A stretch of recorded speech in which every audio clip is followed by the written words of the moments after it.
स्वागत है आपका हमारे इस खास कार्यक्रम में। माता पिता अपने बच्चों के लिए बेहतर भविष्य का सपना देखते हैं। अच्छी पढ़ाई, अच्छा करियर, फाइनेंशियल सुरक्षा, ये सभी उनकी प्राथमिकताएं होती हैं। ऐसे में बच्चों की जरूरत के मुताबिक फाइनेंशियल मार्केटिंग बेहद जरूरी है और हमारी पूरी टीम आपके साथ मौजूद है जो आपको बताने वाली है बेस्ट ऑप्शन जो आप बच्चों को चिल्ड्रंस डे और दिवाली के मौके पर गिफ्ट में दे सकते हैं। तो हमारी पूरी टीम मौजूद है यहाँ पर और मुझे याद आ रहा है शैल जी, हमारे तरफ बनारस में कहावत है कि बाढ़े पूत पिता के धर्मा जी, यानी बच्चे की तरक्की पिता के धर्म से होती है। तो मतलब ये नहीं कि आप कितनी बार गंगा नहाएं, लेकिन आपने पेरेंट के धर्म का कैसे निर्वाह किया। तो आप बच्चों के लिए ऐसी तैयारी करें। आज हमारी कोशिश होगी हम सारे पेरेंट्स को जो हमें देख रहे हैं ऐसी तैयारी कराएं ताकि उनके बच्चों को जिंदगी में आगे कभी भी कोई दिक्कत ना हो और वो लगातार तरक्की करें। बिल्कुल, तो शुरू कीजिए आप। लेकिन पृथ्वी जी और कहते हैं पूत को पूत तो का धन संचय, पूत सपूत तो का ये मैं कहना चाह रहा था नीरज जी, लेकिन तो हमने क्यों संचय करें? देखिए ये आप सोच सकते हैं नीरज जी, बाकियों को सोचना पड़ेगा। तो मैं बताता हूँ। अभी हम लोग जब पहले बात कर रहे थे तो नीरज जी ने कहा कि आप ये ऐसा ऑप्शन बताएंगे जिसमें आप निवेश कीजिए तो आपका बच्चा अमेरिका भी पढ़ने जाएगा तो उसको काम आएगा। तो मैंने कहा हाँ, और अगर वहां सेटल हो जाएगा, लौट के ही नहीं आएगा तो आपके काम आएगा। चलिए, तो मेरे ख्याल से आप शुरुआत कीजिए, आपके बच्चे सबसे ज्यादा बड़े हैं। चलिए, तो ये एक और बड़ा अच्छा कटाक्ष था जिसका जवाब मैं प्रदीप जी को बाद में दूंगा, लेकिन मैं ही शुरू करता हूं। तो यहाँ पर चर्चा हो रही है बहुत, उम्र का पता नहीं चलता, लेकिन क्या बात है। मैं आपको बताऊं, इतना रंग रोगन करके आते हैं हम सुबह सुबह की सब कुछ छुप जाता है और मैं इसमें अकेला नहीं हूँ। सिर्फ हर्षदा जी ऐसी हैं जो बहुत कम मेकअप करती हैं। चलिए, तो शुरू करते हैं सबसे पहले मुझसे। और मेरी राय ये है कि बहुत लोग चाहते हैं कि उनका बच्चा विदेश में पढ़े और कम से कम खर्चा हो उस पढ़ाई में अगर स्कॉलरशिप ना आपको मिले। तो मेरा ये मानना है कि बहुत लोग डोमेस्टिक पोर्टफोलियो तो अच्छी तरीके से बनाते हैं, विदेशी बाजारों का एक अच्छा तड़का आपको अपने पोर्टफोलियो में रखना चाहिए। और उसमें एक बहुत बेहतरीन इक्विटी फंड है, क्योंकि हम विदेशी बाजारों को इतने अच्छी तरीके से नहीं ट्रैक कर पाते जितने हम देसी स्टॉक्स को कर लेते हैं। तो ये एक फंड है ICICI Pru US blue chip equity fund. मात्र 38 रुपये में आप इस फंड को अपने पोर्टफोलियो का हिस्सा बना सकते हैं। बहुत ही लंबी अवधि में आप इसमें बहुत बेहतर रिटर्न पाएंगे। आपके सामने 1 साल, 2 साल, 5 और 7 साल के रिटर्न्स आपको आते हुए दिखेंगे इस स्कीम में। बहुत ही बेहतरीन रिटर्न्स हैं। 1 साल में 17%, जितने भी हमारे डोमेस्टिक मार्केट्स हैं वहाँ पे स्टॉक ने, इस फंड ने आपको आउट परफॉर्म करते हुए देखा है। और मार्च 2013 में ये फंड लॉन्च हुआ था। अब तक इसने साल दर साल 17% बहुत ही बढ़िया रिटर्न दिया है। जितनी भी अच्छी नॉन टेक कंपनीज आपको यूएस में दिखेंगी, फॉर्च्यून 100 में आपको इस पोर्टफोलियो का हिस्सा दिखेंगे। और ये एक बहुत ही बेहतरीन प्रदीप जी फंड है जिसमें आप अपने बच्चे के लिए निवेश कर सकते हैं। 5,000 रुपये का इनिशियल इन्वेस्टमेंट और मिनिमम 100 रुपये का SIP। तो इससे सस्ता, इससे टिकाऊ आपको इन्वेस्टमेंट जो यूएस मार्केट्स को ट्रैक करता हो वो आपको नहीं मिलेगा। प्रदीप जी, तो बेट कर रहे हैं तो दुनिया की सबसे बड़ी इकोनॉमी पे कीजिए। ये तो बड़ी अच्छी स्ट्रैटेजी रही। तो चलिए अब हर्षदा के पास। इनफैक्ट मेरा जो पिक नहीं कहूंगी, लेकिन मेरा जो सुझाव है कि देखिए, सबसे ज्यादा चिंता लोगों की यही होती है कि एक ऐसा कॉर्पस बनाया जाए जो कभी भी काम आए। और वो कभी भी काम या तो मेडिकल इमरजेंसी हो सकती है, बच्चों की पढ़ाई हो सकती है, और मोस्ट इंपॉर्टेंटली जो भारतीय पेरेंट्स की चिंता और टेंशन होती है वो बच्चों की शादी होती है। कि सोना कितना महंगा हो जाएगा पता नहीं, और लोग नॉर्मली अपने बच्चों के लिए धीरे धीरे करके सोना खरीदना शुरू करते हैं। फिजिकल गोल्ड, मेरा सुझाव है आप गोल्ड ETF में पैसा लगाएं। अगर आप उस एसेट क्लास में बिलीव करते हैं और वहां पर आपको लगता है कि एलोकेशन होना चाहिए, एलोकेशन इनफैक्ट गोल्ड में आपके पोर्टफोलियो का डेफिनेट होना चाहिए। और ये साल तो सबसे बड़ा उदाहरण है कि इतनी बड़ी कोविड की क्राइसिस आई और हमने देखा क्या बढ़िया रिटर्न सोने ने दिखाकर दिए। तो गोल्ड में सीधा निवेश करने के बजाय गोल्ड का ETF लें। कई सारे फंड हाउसेस, इनफैक्ट हर बड़े फंड हाउस के पास वो गोल्ड के ETF का एक विकल्प होता है, उसमें पैसे लगाएं। आप SIP के जरिए कर सकते हैं, एक लमसम पैसा लगा सकते हैं। और बेसिकली ये वैसे ही काम करता है जैसे आपका जो आप शेयर लेते हैं। तो अब शेयर लेने के बजाय गोल्ड पर बेट करें और आपको जब पैसे निकालने हो तो उस गोल्ड के अमाउंट के पैसे आपके खाते में आ जाएंगे। और यहां पर हमने देखा है गोल्ड के returns over a period of time बहुत ही बढ़िया रहे हैं। मैं 2000 में देख रही थी, भाव 4,400 रुपए प्रति 10 ग्राम था। आज वो भाव 50,000 के ऊपर निकल चुका है। तो 11 गुना अगर आपने 20 साल पहले निवेश किया होता और ये नीरज आपको का इंस्पिरेशन नीरज से मिली लगती है। आई क्रेडिट कार्ड पे इन्होंने लिया था chain, I believe in real gold. दिखाइए जरा, आज निकाल के बाहर पहनना चाहिए था। नीरज जैसे लोग मस्त मौला हैं, इनको अपने पे ही निवेश करना है। यहाँ पे हम बता रहे हैं कि बच्चों के लिए निवेश गोल्ड ETF में करें। ये आज आप बाहर पहनिए इसको, चेन को। नहीं, आज अंदर ही है। आज तो धनतेरस का दिन है, आज सारे लोग चेन बाहर पहनते हैं। आप देखिए, हमने सर्किट गुरु का फोटो दिखाया, बप्पी लहरी साहब का फोटो दिखाया। सबसे बड़ी चेन हम सब लोगों में अगर किसी एक के पास है तो नीरज, I completely हर्षदा की चेन भी पतली है। देखिए आपकी चेन का जो साइज है वो बहुत ही हार एक्चुअली में वो जो एक बार दिखाइए आज एकदम नहीं, आज नहीं दिखाऊंगा, खुलासा हो छुपा जाए। के रखता हूं। आजकल उसके दाम बहुत बढ़ गए हैं, तो अब नीरज को थोड़ा डर उसकी लगता वैल्यू है बहुत बढ़ गई नीरज है। को हमें सिक्योरिटी देनी पड़ेगी घर जाने के लिए। घर जाते समय रिस्क। जब Z+ छुपा सुरक्षा के होगी रखता तब हूं। दिखाएंगे। लेकिन देखिए, सोना ऐसी चीज है, जैसे आप ग्लोबल स्टॉक की बात कर रहे हैं, दुनिया के किसी भी देश में भगवान ना करे आप कभी मुसीबत में हो तो आपका सोना जरूर बिक जाएगा, बाकी किसी एसेट का आप इस्तेमाल भले ना कर पाए। अच्छा, एक एग्जांपल हेमंत जी देते हुए नहीं थकते जब भी सोने की बात होती है, तो हेमंत जी आप ही के मुख से सुनते हैं कि क्या रेट था गोल्ड का आपकी शादी वाले दिन? मेरे शादी के दिन था रेट 9,000 रुपए का रेट था, और मुझे लग रहा था कि मैंने ही टॉप बना दिया है। मतलब ऐसा महंगा सोना मैं खरीद रहा हूँ कि अब पता नहीं ये दाम कभी आएंगे कि नहीं आएंगे। मिलेगा नहीं मिलेगा। और आज ऐसा लग रहा है कि नीरज भाई से भी एक क्रेडिट कार्ड ले लेता, उनके क्रेडिट कार्ड भी स्वाइप करके अगर ले लेता तो कितना और फायदेमंद हेमंत होता। भाई की शादी से साल भर पहले मिले लिया था। हाँ, और ये सब लोग मेरी शादी पर मौजूद थे, ये 3 तो कम से कम थे ही। तो आप लोगों से तब इतनी मित्रता हुई नहीं थी, लेकिन ये तीनों थे, ये सब गवाह हैं उस दिन के। तो अगर हम आपके मित्र होते तो हम भी आपको जरूर सोना ही देते। नहीं, आपसे मैं क्रेडिट कार्ड लेता अगर अब अगर मतलब मैं किसी की अभी भी वो आई एम श्योर ओपन है। क्रेडिट कार्ड लेके अब कोई हमारा जो नया मित्र बनेगा उससे हम कहेंगे कि यतिन भाई एनिवर्सरी आ रही है, आप दीजिए अपना क्रेडिट कार्ड। मैं अगर कहना चाहूँ ये कि मुझे MBA करके मुझे लगता है 10-12 साल हो गए, मेरे पास आज तक एक क्रेडिट कार्ड मैंने नहीं लिया है। ये देखिए, शेख लोग ऐसे ही होते हैं। हाँ ये बात आपने सही कही। चलिए, नहीं मेरे पास कोई क्रेडिट कार्ड, तो- और मैं अपना जो सैलरी अकाउंट भी है उसके पैसे में एक ऐसे सरकारी बैंक में ट्रांसफर करता हूं जिसका ना कोई डेबिट कार्ड है ना कोई देखिए उसके अंदर इसकी ऑनलाइन वजह ये ट्रांजैक्शन हो है सकते हैं। कि इनके पेरेंट्स ने इनके लिए पूरी प्लानिंग कर रखी है।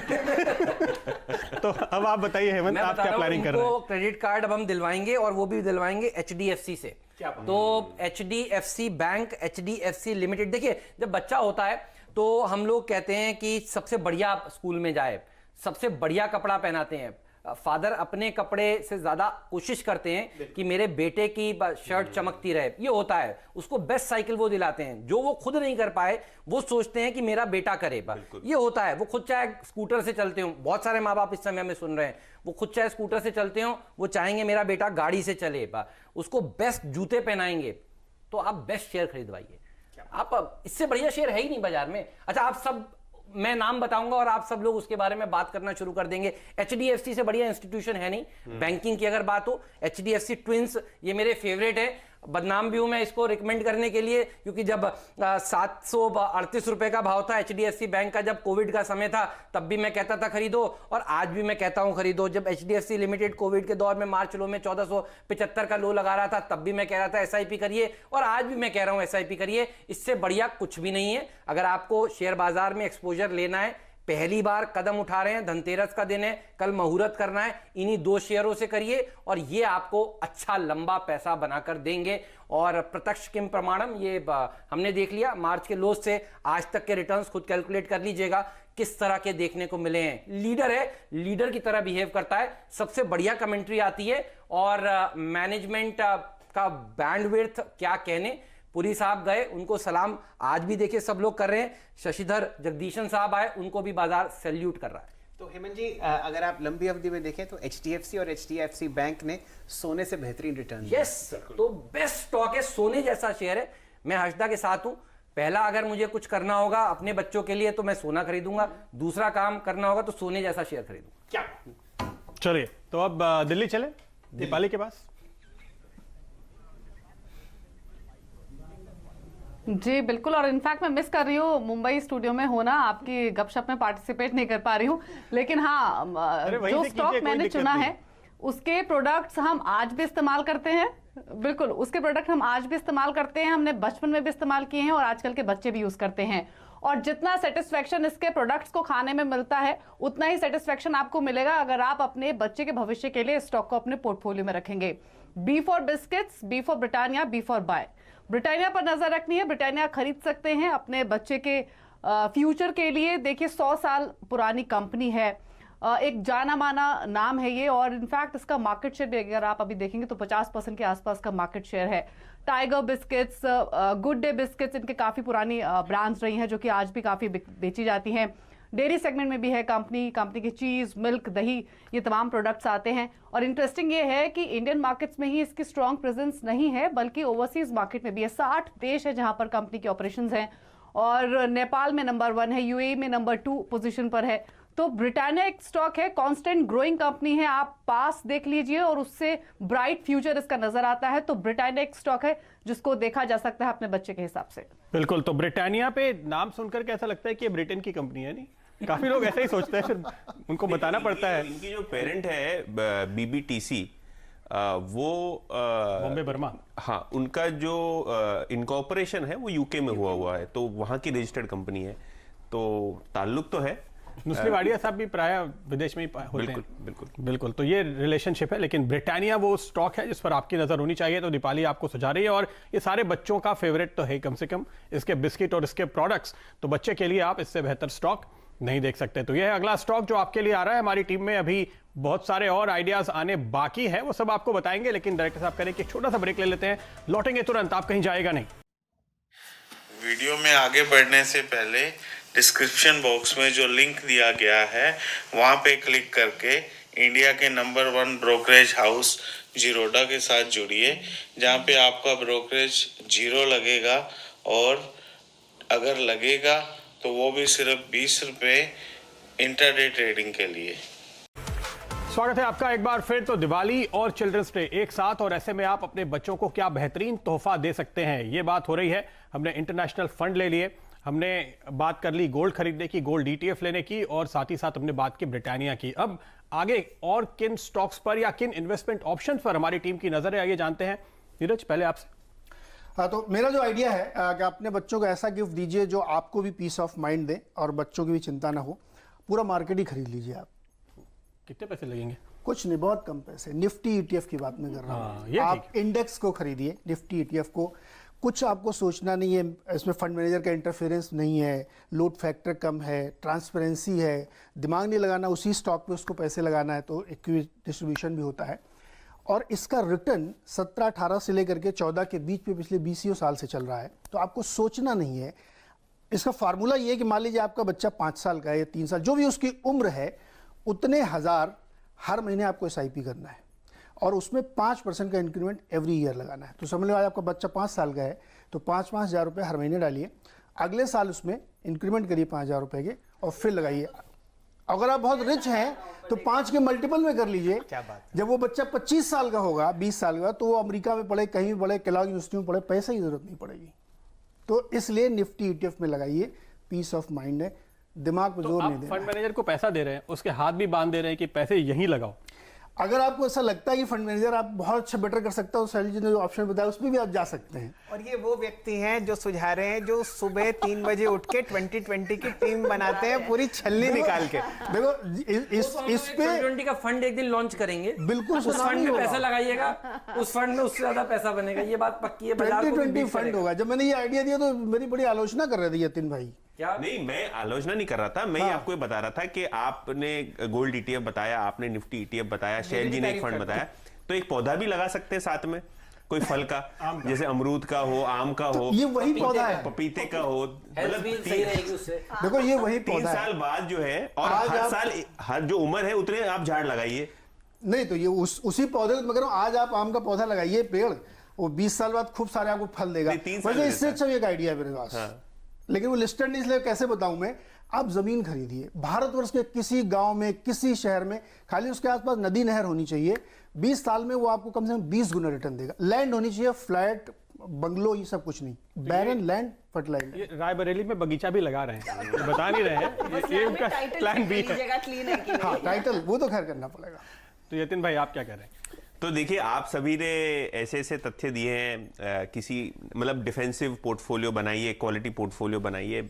मेरा थोड़ा फोकस मिड कैप पे रहेगा, क्योंकि थोड़ा बहुत मिड कैप एक्सपोजर अगर रहेगा तो हाई रिटर्न की उम्मीद है, तो आप भी तरक्की करेंगे, बच्चा भी तरक्की करेगा, पोर्टफोलियो भी तरक्की करेगा। और देखिए, बच्चे हैं तो ध्यान रखना जरूरी है ना, तो केयरिंग पोर्टफोलियो होना चाहिए, और मेरे शेयर का नाम ही केयर है। तो केयर रेटिंग जो है, पिछले दिनों ही क्वार्टरली रिजल्ट आए, बहुत बम्पर नतीजे आए, और इसके बाद काफ़ी सारे ब्रोकरेजेस ने यहाँ अपनी अर्निंग्स एस्टिमेट्स अपग्रेड की। देखिए, नया मैनेजमेंट आया है, जो पुराना मैनेजमेंट है वो बाहर है, नया मैनेजमेंट आया है और बहुत अच्छे से टर्न अराउंड प्लान को इम्प्लीमेंट कर रहे हैं। जो इनके बिजनेसेस में प्रॉब्लम है वहाँ ये लोग वापस से रीबिल्ड कर रहे हैं, अपना मार्केट शेयर बढ़ा रहे हैं। तो बिजनेस पॉइंट ऑफ व्यू से मार्केट शेयर बढ़ाने पे कंपनी का फोकस है। अच्छा, अगर आप इनके जो रेटिंग्स बिजनेस को देखें तो कोविड के हिसाब से थोड़ा बहुत इंपैक्ट हुआ, लेकिन जैसे जैसे इकोनॉमी बड़ी होती है, जैसे जैसे डेट इशुएंसेस बड़े बड़े होते हैं, उस हिसाब से रेटिंग का बिजनेस काफ़ी अट्रैक्टिव है, और अपने ये जो 52 वीक हाई या लाइफ टाइम हाई से काफ़ी अच्छे से करेक्ट भी हुआ है।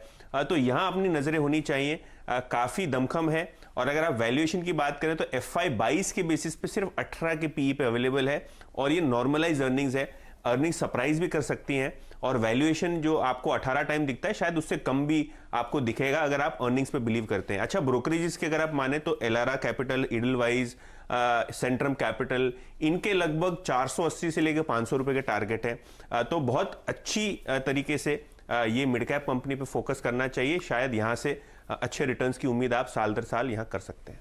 तो ये रेटिंग एजेंसी है। यतिन का स्टॉक जो है ना बहुत अच्छा इसलिए है कि तेजी हो मंदी हो रेटिंग तो करानी पड़ेगी। ये पंडित जी जैसा बिजनेस है। अच्छा, डाउनग्रेड करने के लिए पैसे लगते हैं। पंडित जी जैसा शादी हो, पंडित जी की हमेशा जरूरत होती है। बर्थडे हो, हवन कराना पड़ेगा। ये कुंडली बनाने का काम करते हैं ना, तो कंपनी की जो कुंडली होती है, जो फंडामेंटल बेसिस होती है, जो डेवलपमेंट्स होते हैं, रेटिंग रैशनल होते हैं, वो आपको बैंक्स को तो देनी पड़ेगी। हाँ, तो इसीलिए तो मैं कह रहा हूँ तेजी मंदी हर समय आपको रेटिंग की जरूरत तो पड़ेगी। ये कहते हैं ब्रोकर का कभी दिवाला नहीं निकलता, उनको तो ब्रोकरेज मिलती है। अच्छा, वैसे एक बात देखिए हेमंत जी, हम लोग यतिन जी से और नीरज जी से कितनी लड़ाई करवाते हैं बुल और बेयर में, और यतिन जी ने पूरा विरोध किया निफ्टी ETF का,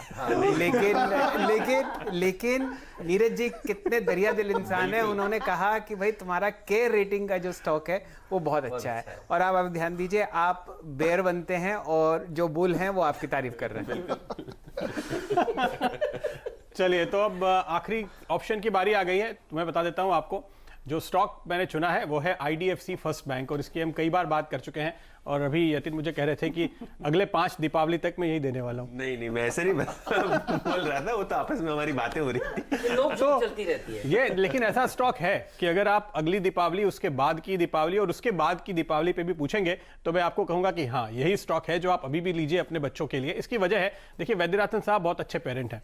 जब ये पहले इन्होंने एक कंपनी ली बियानी जी से, फ्यूचर कैपिटल उस वक्त उसका नाम हुआ करता था, उसमें लोगों ने इशू के बाद बहुत लॉस किया था। उस स्टॉक को ये करीब 125 से 900 रुपए तक ले गए 4 साल के अंदर, क्योंकि उन्होंने लगातार कंटिन्यूअस कारोबार बढ़ाया, मुनाफा बढ़ा, आमदनी बढ़ी तकरीबन 25-30% सालाना की दर से, और अब वही मॉडल रेप्लिकेट कर रहे हैं IDFC फर्स्ट बैंक में। लेकिन ये चूंकि बैंक है तो यहाँ पे क्या हो रहा है, रिटेल बुक बढ़ रही है 25-26% से, और सामने एक कॉर्पोरेट बुक है, होलसेल बुक है, जो 26-27-28% से कम हो रही है। इसलिए अभी आपको वो ग्रोथ नजर नहीं आती, लेकिन अब आनी शुरू होगी, क्योंकि कॉर्पोरेट बुक पे जो राइट डाउन होना था वो हो चुका है। एक अच्छी बात इनके लिए ये हुई कि वोडाफोन आइडिया, जो लग रहा था कि कंपनी डूब जाएगी, अब वो बचती हुई दिख रही है, तो उन्होंने राइट ऑफ किए थे, अब वो वापस से राइट बैक करते हुए नजर आ रहे हैं। ये जो आइडिया मुझे दरअसल आया है, उसकी एक बड़ी वजह है क्यों हम लगातार आपको इस पे खरीदारी की राय देते हैं। क्यों 18 रुपए के लेवल पर जब ये स्टॉक गिर गया था और वैद्यनाथन साहब को खुद अपने स्टॉक बेचने पड़े थे, जो इन्होंने लेवरेज करके ESOPs के तौर पे लिए थे, उस दिन भी हम आपसे कह रहे थे कि ये लीजिए, आज वहां से डबल है ये स्टॉक। इसकी वजह यह है क्योंकि इसके पहले शैल जी, जब मैं इक्विटी एनालिस्ट था तो एक बैंक हुआ करता था सेंचुरियन बैंक, और वहां पे राणा तलवार साहब आए, वो 6 रुपए का शेयर था, और उन्होंने उस बैंक को खरीदा और एक तरह से अडॉप्ट किया, और उस समय मैंने अपने क्लाइंट्स को सलाह दी थी कि आप ये स्टॉक ले लीजिए। मैंने रिपोर्ट बनाई नहीं, तब तक मैं यहां आ गया, लेकिन बाद में वो स्टॉक 48 रुपए पे 4 साल के बाद HDFC बैंक ने खरीद लिया। तो आप ये मान के चल रहे हैं कि IDFC फर्स्ट में शायद ऐसा होता दिखे? ये भी हो सकता है, या तो ये खुद से अपने आप में बैंक काफी बड़ा होगा और या तो फिर ये अट्रैक्टिव टारगेट होगा। फिलहाल तो वैद्यनाथन साहब की बात यही है कि वो इसको बड़ा करना चाहते हैं और ये इसको एक बड़ा प्लेयर बनाएंगे। लेकिन मैं वो कहानी इसलिए सुना रहा हूं क्योंकि मेरा मानना है कि बैंक पे नहीं, बैंकर पे बेट कीजिए जी। HDFC और HDFC बैंक दीपक पारेख की वजह से है जी। कोटक महिंद्रा बैंक उदय कोटक की वजह से है जी। बजाज फाइनेंस संजीव बजाज की वजह से है जी। इसलिए मैं कह रहा हूं कि IDFC बैंक वैद्यनाथन साहब की वजह से है और इसलिए आपको बैंकर पे दाव लगाना चाहिए। चलिए, तो ये इसके साथ ही हमारी पूरी आज का वक्त पूरा हो चुका है। ये सारे विकल्प जो आपको मिले एक बार फिर जल्दी से दिखा देते हैं। आपके बच्चे के लिए बेहतरीन गिफ्ट होगा ICICI Pru US blue chip fund, जो आपको शैल जी लेने की राय दे रहे हैं। IDFC मैंने आपको बताया कि रेटिंग पे निवेश की राय आपको मिल रही है यतिन की ओर से। HDFC ट्विंस पर हेमंत की नजर है। ब्रिटानिया दीपाली बता रही हैं और निफ्टी ETF आपको नीरज जी बता रहे हैं। गोल्ड ETF का ऑप्शन है हर्षदा की ओर से। तो ये सारे ऑप्शंस आप चुनिए, थोड़े थोड़े पैसे हर जगह लगाइए, अपने पसंद के ऑप्शन पे निवेश कीजिए और आपके बच्चे का भविष्य उज्जवल बनाइए। आपको दीपावली और चिल्ड्रंस डे की ढेरों शुभकामनाएं। नमस्कार।